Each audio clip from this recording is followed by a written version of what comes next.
Bismillah. Assalamualaikum warahmatullahi wabarakatuh. Di video kali ini kita akan bahas contoh sistem kuantum berupa partikel yang berada dalam potensial sumur Tahingga. Sebelumnya kita akan coba membicarakan pendahuluannya dulu. Jadi yang dimaksud sebagai sistem kuantum satu dimensi di sini adalah himpunan yang terdiri dari dua unsur, yaitu objek kajian dan lingkungan. Nah, yang dimaksud sebagai objek kajiannya adalah partikel. Partikel tersebut akan kita kaji perilakunya. Sementara yang dimaksud sebagai lingkungan adalah potensial yang mempengaruhi perilaku partikel atau objek kajian. Nah, maka satu partikel, kalau misalkan dia ditempatkan pada suatu wilayah yang di situ ada potensial A misalkan, perilakunya akan berbeda jika partikel tadi diletakkan di lingkungan lain yang potensialnya B misalkan. Maka jika misalkan suatu partikel itu nanti diletakkan di wilayah yang di situ tidak ada potensialnya, berarti tidak ada yang mempengaruhi perilaku partikel tersebut. Dalam artian partikel tersebut bebas. Nah, nanti insya Allah akan juga dibahas partikel yang bebas tersebut. Untuk video kali ini kita akan membahas partikel yang berada dalam suatu wilayah yang di situ ada potensial sumur Tahingga. Yang dimaksud potensial sumur Tahingga, diagramnya kira-kira seperti ini potensialnya. Di wilayah X sama dengan 0 sampai L itu nilai potensialnya 0. Kemudian di sebelah kanannya L nilai potensialnya Tahingga, begitu juga di sebelah kirinya 0 itu nilai potensialnya Tahingga. Nah, jadi partikel akan terjebak hanya dalam wilayah 0 sampai L ini saja. Nah, partikel tidak mungkin dia bisa berada di wilayah sebelah kanannya L dan di wilayah sebelah kirinya 0. Nah, sekarang akan kita lihat dulu, kita modelkan dulu potensial ini dalam bentuk persamaan matematis. Modelnya adalah seperti ini, diberikan oleh persamaan 41. Potensialnya itu hanya punya dua kemungkinan nilai, yaitu 0 atau Tahingga. 0 itu kalau daerahnya ada di antara 0 sampai L. Dan bernilai Tahingga untuk X-nya kurang dari 0 atau X-nya lebih besar dari L. Pada wilayah-wilayah tadi, wilayah kirinya 0 dan kanannya L, yaitu kita tulis ini kirinya 0, yang ini kanannya L, partikel tidak mungkin ada di situ. Nah, partikel tidak mungkin ada di situ, sehingga peluangnya harus 0. Ya, kenapa partikel tidak mungkin ada di situ? Ya karena dia harus menghadapi potensial yang nilainya Tahingga ini. Peluangnya harus 0, maka kalau kita hitung peluangnya di wilayah tersebut, ini rumus ini adalah penghitungan peluang keberadaan partikel di wilayah minus Tahingga sampai 0, artinya di wilayah sebelah kirinya 0. Maka itu harus 0. Begitu juga yang ini adalah peluang menghitung peluang keberadaan partikel di wilayah kanannya. Oh, maaf, ini keliru ya. Di sini harusnya L ya. Nanti kita edit. Harusnya di sini L. Jadi ini adalah di sebelah kanannya L itu harusnya sama dengan 0. Nah, padahal Ingat, yang mau diintegralkan di sini adalah modulus kompleks kuadrat dari besi. Tanpa diambil kuadratnya saja, modulus kompleks ini sudah harus bernilai non negatif, apalagi dikuadratkan. Ya, maka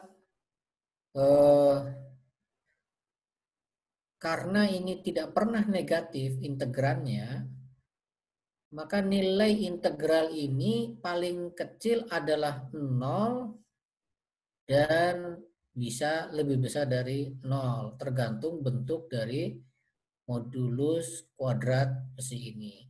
Maka agar solusinya harus 0, ya berarti si modulus kompleksnya besi ini harus sama dengan 0.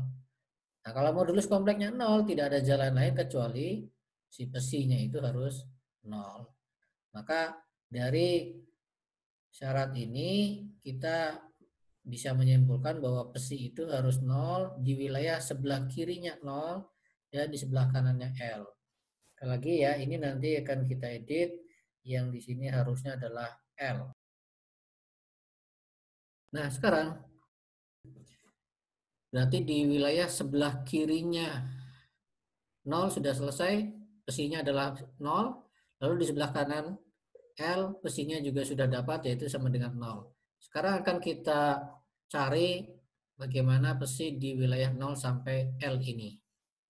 Di wilayah itu tadi potensialnya adalah 0. Maka persamaan Schrödingernya, lihat di sisi sebelah kiri, itu yang suku keduanya yang harusnya ada V-nya di situ, jadi 0, sehingga tersisa hanya suku pertama saja. Nah, kemudian ini kita tata konstanta-konstantanya. Kedua ruas kita kalikan dengan minus 2M per H bar kuadrat, maka di sini jadi 1, muncul di sini minus 2M per H bar kuadrat, kalikan E besi. Kemudian 2ME per H bar kuadratnya akan kita, 2ME per H bar kuadrat itu akan kita tuliskan sebagai K kuadrat, sehingga K-nya adalah akar 2ME per H bar kuadrat. Perhatikan di sini nilai potensial itu paling kecilnya adalah 0. Ya, paling kecilnya adalah 0. Maka energi yang mungkin haruslah energi yang positif agar besinya dapat dinormalkan. Maka dalam pendefinisian K, kita hanya punya satu kemungkinan ini saja, yaitu K sama dengan akar 2ME. Kalau nanti misalkan E-nya boleh negatif, ya berarti di sini harus ada satu lagi jenis K yang definisinya adalah akar minus 2ME dan seterusnya. Oke, kemudian sekarang karena E-nya, karena K kuadrat seperti ini sudah, maka kalau kita dihadapkan pada persamaan ini, solusinya bisa berbentuk eksponensial yang melibatkan eksponensial pangkat imajiner, atau bisa dituliskan dalam bentuk sinus kosinus seperti ini. Nah, sekarang kita gunakan bentuk solusi atau bentuk penyelesaian yang seperti persamaan 46 ini. Di sini ada dua tetapan yang harus diselesaikan, bentuknya seperti apa, dan kita akan coba selesaikan ini memanfaatkan syarat batas.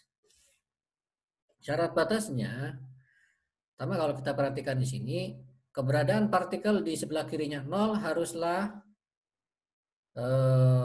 mustahil, sehingga peluangnya harus 0. Begitu juga di sebelah kanannya L itu juga harus peluangnya 0. Maka karena di sini tadi besinya 0, di sebelah kiri di sini juga besinya 0, maka pas di titik ini nilai besi juga harus 0. Begitu juga di titik L itu nilai besi juga harus 0 agar kita dapatkan nanti solusi yang bersifat kontinu. Ya, besinya harus bersifat kontinu. Maka kita kembali ke sini. Di titik X sama dengan 0, nilai besi harus 0. Begitu juga di titik X sama dengan L, nilai besi juga harus 0. Kalau kita masukkan X sama dengan 0 ke persamaan 46, maka kita dapatkan sin 0 sama dengan A sin 0 plus B cos 0. A sin 0, karena sin 0 adalah 0, berarti suku pertama ini 0, tersisa hanya suku kedua. Cos 0 itu 1, maka sin 0 sama dengan B. Dan itu nilainya harus 0 tadi. Ya, ini harus 0. Ini taruh di sini. Maka berarti kita sekarang dapatkan bahwa nilai B dalam suku kedua ini itu adalah atau harus 0. Tersisa berarti untuk penyelesaian besi ini adalah hanya suku pertama ini saja, yaitu A sin KX. Nah, sekarang kita masukkan syarat batas yang satunya, yang besi L sama dengan 0. Ya, kita masukkan ini. Maka ini kita ganti dengan L, ini juga berarti L, berarti kita punya besi L sama dengan A sin KL. Dan ini tadi harus sama dengan 0. Ini dia. Nah, ada dua pilihan. Bisa kita setting A-nya yang 0 atau sin KL-nya yang 0. Tapi kalau A-nya 0 berarti selesai sudah, besinya 0. Nah, berarti baik di kirinya X sama dengan 0, nilai besi 0, di antara 0 sampai L juga 0, setelah L ke kanan juga 0. Maka sama saja mengatakan partikelnya tidak ada. Nah, itu bukan solusi yang bijak ya. Sehingga kita tidak boleh memilih A sama dengan 0. Sehingga kemungkinan kedua adalah sin KL-nya yang sama dengan 0. Kita pilih sin KL 0. Kapan sin KL bisa 0? Ya, kalau KL-nya adalah kelipatan bilangan bulat dari pi. Bagaimana kelipatan bilangan bulat dari pi itu kalau diambil nilai sinusnya pasti 0. Nah, kemudian kalau kita melibatkan K yang 0, KL sama dengan 0, maka kalau KL 0 berarti nilai K-nya adalah 0 karena L kan tidak 0. Nah, kalau K-nya 0, maka dari definisi ini sin KX ya berarti ini sin 0. Maka mau berapapun X-nya sudah otomatis besi itu nilainya 0, maka itu juga bukan solusi yang bijak, sehingga dari kemungkinan nilai KL ini yang 0 kita buang. Kemudian, karena berlaku sinus minus alfa itu sama dengan min sin alfa, maka nanti kalau di sini ada sinus min pi akan sama dengan min sin pi. Nah, minnya di sini udah kita gabungkan saja ke dalam konstanta di depan ini. Sehingga kita punya cukup kita pilih KL-nya itu adalah yang pi, 2pi, 3pi dan seterusnya. Untuk yang min pi, min 2pi, min 3pi itu kita include-kan ke sini nanti pendefinisiannya, tapi minusnya kita masukkan ke dalam tetapan yang di depan ini. Itu sehingga kita cukup menggunakan KL sama dengan NP dengan N sama dengan 1, 2, 3 dan seterusnya. Nah, perhatikan dari sini, nilai KL ternyata di sini tidak hanya tunggal. Karena apa? Karena di sini ada indeks N. N-nya boleh 1, 2, 3 dan seterusnya. Maka untuk setiap N kita punya nilai K. Nah, sehingga di sini kita definisikan KN. Kita berikan indeks N di sini yang sama dengan NP per L. Dari sini kita dapatkan. Tapi kali ini K-nya langsung kita kasih indeks N. Kemudian karena K tadi pendefinisiannya melibatkan E, maka dari sini dan persamaan ini kita bisa dapatkan E-nya. Itu tinggal diolah saja dua persamaan tadi, simple. Dapatlah EN itu sama dengan N kuadrat, H bar kuadrat, V kuadrat per 2ML kuadrat. Nah, sehingga sekarang kita punya bahwa besi N itu sama dengan AN sin KN X. Ya, kita mulai nuliskan bahwa ini menyatakan bahwa solusinya ternyata tidak tunggal untuk persamaan Schrödinger tadi. Untuk di wilayah 0 sampai L itu solusinya tidak tunggal. Karena ternyata bisa bermacam-macam tergantung nilai N-nya. Nah, tentunya kita harus mencari tahu berapa nilainya AN ini atau apa ungkapan yang lebih eksplisit untuk AN. Seperti biasa, konstanta di depan sini bisa kita selesaikan melalui proses normalisasi, yaitu integral psi n modulus kuadrat psi n ke seluruh ruang integralnya itu harus sama dengan 1.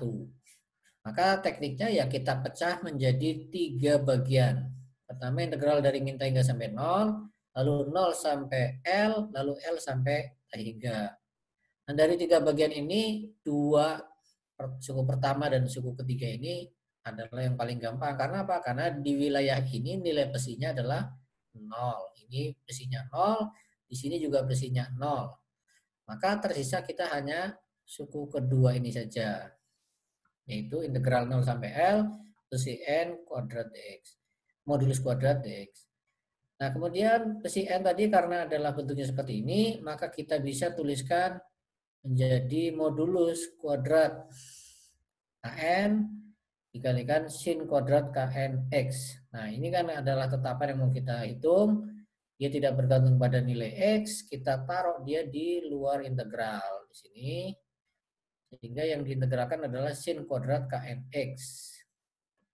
Lalu kemudian dari sin kuadrat ini bisa kita rubah penulisannya menjadi seperti ini. Kuncinya adalah jangan sampai muncul pangkat lebih dari 1. Sehingga kalau dilihat dari sini tidak ada yang sinus atau kosinus yang pangkatnya lebih dari 1. Di sini ada cos, meskipun di dalamnya sudah 2 kn, tapi itu hal sederhana. Yang jelas cosnya di sini tidak lagi kuadrat. Nah, maka proses integrasinya jadi lebih mudah sekarang. Berarti integrannya ini karena terdiri dari 2 suku, kita bisa pecah integral ini menjadi 2 integral.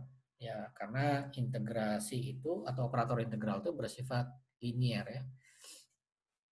Sehingga sekarang integral untuk suku pertama adalah integral setengah dx. Nah, setengahnya ditaruh di luar. Oke. Kemudian integral untuk suku kedua ini kita robah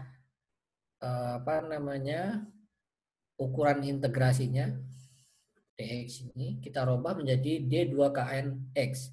Konsekuensinya kita harus menuliskan tanda atau kita harus memberikan konstanta di depan 1/2kn.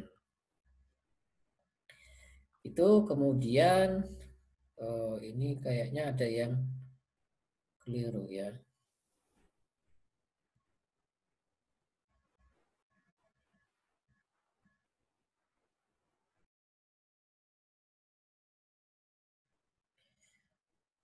Kemudian, oh ya tidak keliru ya. Ini tadi setengah ini kan bisa kita taruh di depan integral, maka ini dia setengahnya. Yang ini adalah integral 1 dx. Nah, berarti tidak keliru ya. Kemudian hasil integral yang ini tentunya adalah x, batasnya dari 0 sampai L. Lalu integral ini karena sudah ya di sini sudah dianggap satu variabel, ini satu variabel yang sama, maka bisa langsung kita integralkan biasa. Integral cos itu adalah sin, maka di sini sin 2kn x, batasnya dari x-nya dari 0 sampai L. Kemudian kita masukkan batasnya, berarti yang suku pertama ini menjadi L min 0, maka dapatlah L. Yang suku kedua ini menjadi 1/2kn sin 2kn L dikurangi dalam kurung ya, dalam kurung ini dikurangi dengan 1/2kn sin 2kn 0 atau sin 0. Nah, sin 0 adalah 0. Maka yang tersisa hanya yang tadi yang 1/2kn sin 2kn L itu ini. Nah, kemudian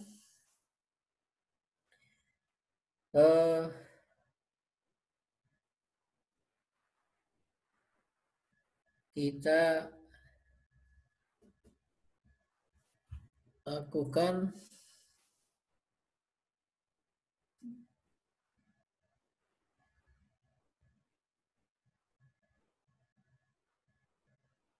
cek lagi ke sini.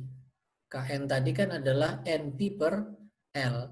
Kn adalah NP per L, maka kalau ini diganti dengan NP per L sehingga menjadi 2 NP per L dikalikan L. Berarti seharusnya ini adalah 2 NP ya.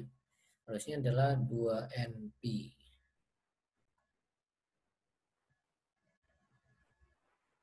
Ya. Ini ada kekeliruan juga di sini, seharusnya adalah 2 NP. Nah, padahal sin 2 NP nilainya pasti 0. Karena apa? Sinus dari kelipatan bilangan bulat dari pi itu selalu 0. Oke, sehingga simpulannya yang ini, suku ini juga akan menjadi 0. Maka tersisa adalah setengah modulus kuadrat AN dikalikan L. Dari sini kan tadi nilainya ini harus sama dengan 1. Maka kita dapatkan AN modulus kuadratnya sama dengan 2 per L. Penyelesaiannya dalam bentuk umumnya adalah akar 2 per L dikalikan E pangkat I theta. Theta boleh sembarang bilangan real. Nah, untuk memudahkan perhitungan, karena kita sebenarnya hanya membutuhkan yang modulus kuadratnya, maka theta ini bisa kita pilih sembarang. Kita pilih yang memudahkan kita, yaitu theta sama dengan 0. Sehingga AN-nya jadi sama dengan akar 2 per L. Nah, sehingga sampai di sini kita punya penyelesaian untuk psi N, berarti di wilayah kirinya 0 dan kanannya L, nilai psinya adalah 0. Kemudian di wilayah 0 sampai L, kita punya akar 2 per L sin NVX per L. Oke, sekarang selain psi N itu sebagai solusi bagi persamaan Schrödinger tadi, maka kalau kita kembalikan ke persamaan ini di wilayah 0 sampai L ini, maka dilihat ini adalah persamaan diferensial linier orde 2 homogen. Karena ini kalau kita kedua ruas kita jumlahkan dengan K kuadrat besi, maka sebelah kanan jadi sama dengan 0. Yaitu adalah persamaan linier orde 2 homogen. Nah, karena persoalan yang kita hadapi ternyata adalah persoalan persamaan diferensial linier orde 2 homogen, maka kombinasi linier dari solusi psi N ini, yaitu kita tulis seperti ini. Ini psi N-nya, lalu ini adalah koefisien kombinasi liniernya, Cn ini. Cn boleh sembarang bilangan kompleks, maka kombinasi liniernya juga tetap akan merupakan penyelesaian bagi persamaan Schrödinger tadi. Itu. Nah, kemudian sifat-sifat dari psi N.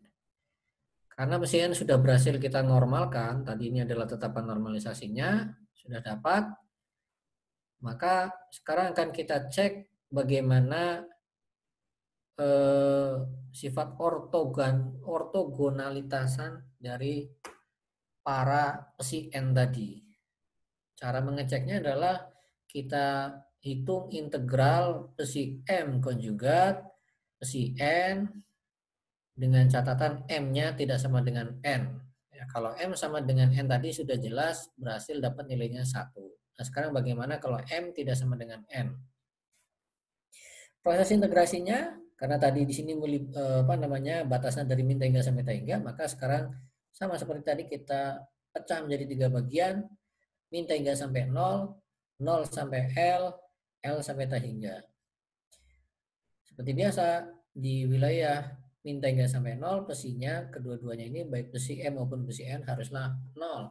Begitu juga di wilayah L sampai ta hingga, baik M maupun N, pesi M maupun pesi N juga harus 0. Tersisanya yang integral yang tengah ini. Integral yang tengah ini tadi adalah pesi M konjugat, integrannya pesi M konjugat dikali dengan pesi N. Ini dia pesi M konjugat, perhatikan di sininya M. Lalu yang ini adalah pesi N dan di sininya N. Konjugatnya tidak berpengaruh apa-apa karena di sini tidak ada bagian imajinernya. Kemudian di sini ada konstanta akar 2 per L, ini juga ada akar 2 per L, kita kalikan mereka, maka menjadi 2 per L ditaruh di depan. Sehingga di dalam integral adanya sin MPX per L dikalikan sin NPX per L. Kemudian ini kita rombak kaitan ini sin MPX per L kalikan sin NPX per L, kita rombak penulisannya menjadi seperti ini, menjadi setengah cos M minus N per L PX min cos M plus N per L PX. Ini hanya menggunakan rumus-rumus trigonometri biasa. Kemudian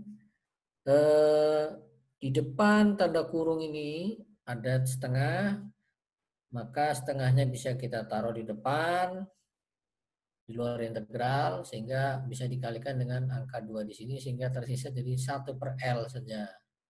Kemudian untuk ini yang di dalam sini nanti karena dia terdiri dari 2 suku, maka kita pecah lagi integral ini menjadi 2 integral, yaitu khusus untuk yang suku pertama dan integral untuk suku kedua.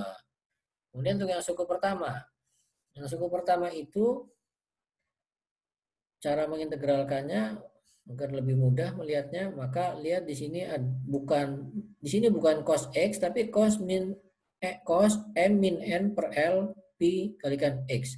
Maka ini kita robah bukan dx tapi seperti ini. Kita robah, ini dia. Untuk mengkompensasinya kita harus mengalihkan dengan ini L per m minus n pi. Ini dia ya. L per m minus n pi. Oke, kemudian yang integral kedua juga begitu, sama. Ukuran integralnya kita rombak menjadi begini, maka kompensasinya kita harus kalikan L per M plus N pi. Sehingga integral ini sudah langsung mudah kita kerjakan, ketemunya pasti sinusnya. Ini dia sinusnya, yang ini juga sama sinusnya. Kemudian kita masukkan batasnya tadi dari 0 sampai L, ini juga 0 sampai L. Ketika dimasukkan L ke sini, maka itu menjadi sin M minus N pi L, tapi di bawah ada L, jadi sin M minus N pi. Padahal M minus N karena sesama bilangan bulat, M dan N-nya, maka M minus N juga bilangan bulat. Nah, bilangan bulat dikalikan pi, maka ketika diambil sinusnya sama dengan 0. Ini dia. Begitu juga kalau dimasukkan X-nya itu adalah 0, maka di depan sin ini semuanya adalah 0, sehingga kedua-duanya ini, batas-batas ini menghasilkan nilai 0 dan 0 ini. Kemudian yang suku kedua, batasnya L dimasukkan ke sini sama kayak tadi. L ini bisa saling menghilangkan dengan L yang di bawah, maka tersisa 2 bilangan bulat dijumlahkan dikalikan dengan pi. Hasilnya kalau diambil sinusnya pasti tetap 0. Sehingga ini dia 0. Kemudian dimasukkan 0 ke sini, maka di dalam kurung ini semuanya 0. Jadilah ini juga diambil sinnya jadi sama dengan 0. Maka lihat, berarti suku pertama ada 0 min 0 sama dengan 0. Jadi totalnya di sini juga 0. Begitu juga suku kedua. Sehingga hasil integralnya semuanya adalah 0. Oke. Jadi kalau M sama N-nya berbeda, hasil integralnya adalah 0. Tapi kalau M sama dengan N, maka hasil integralnya tadi adalah 1. Maka sekarang kita buat rumus yang lebih simpel untuk merangkum dua hal tadi, yaitu integral dari min ta hingga sampai ta hingga psi M konjugat psi N dx itu sama dengan delta Mn. Deltanya di sini kita sebut sebagai delta Kronecker. Ini adalah delta Kronecker Mn. Definisinya apa? Definisinya delta Kronecker Mn ini adalah fungsi yang hanya punya dua macam nilai saja, yaitu 0 dan 1. Dan kapan dia nilainya 1? Kalau M-nya sama dengan N. Kapan nilainya 0? Kalau M tidak sama dengan N. Nah, itu paling mudah ini memahami fungsi ini. Sehingga sekarang kita bisa katakan kumpulan dari psi N itu masing-masingnya bersifat normal. dan satu dengan lainnya saling ortogonal. Ingat, ortogonal itu tadi kalau diintegralkan sama dengan 0 ini. Sehingga kumpulan PCN kita katakan bersifat ortonormal. Ini gabungan dari dua sifat tadi. Dari sini kita bisa lihat kesimpulannya ya, bahwa pada kasus sumur potensial Tahingga ini keadaan partikel itu tidak boleh sembarangan, tapi tertentu saja, yaitu besi N atau kombinasi linear dari besi N itu. Kemudian energi bagi partikel yang mungkin ya tidak ada yang lain kecuali salah satu di antara En itu. Kalau keadaannya lagi besi 1, maka energinya adalah S1. Kalau keadaannya lagi besi 10, berarti energinya adalah S10 dan seterusnya. Jadi inilah suatu fenomena yang hanya ada di dunia mikro. Di dunia klasik kita tidak akan jumpai semacam ini. Itu untuk penjelasan kasus partikel yang berada dalam sumur potensial Tahingga. Saya cukupkan dulu sampai di sini. Kalau ada yang perlu dikoreksi atau didiskusikan, bisa menyampaikan komentarnya di kolom komentar. Terima kasih. Assalamualaikum warahmatullahi wabarakatuh.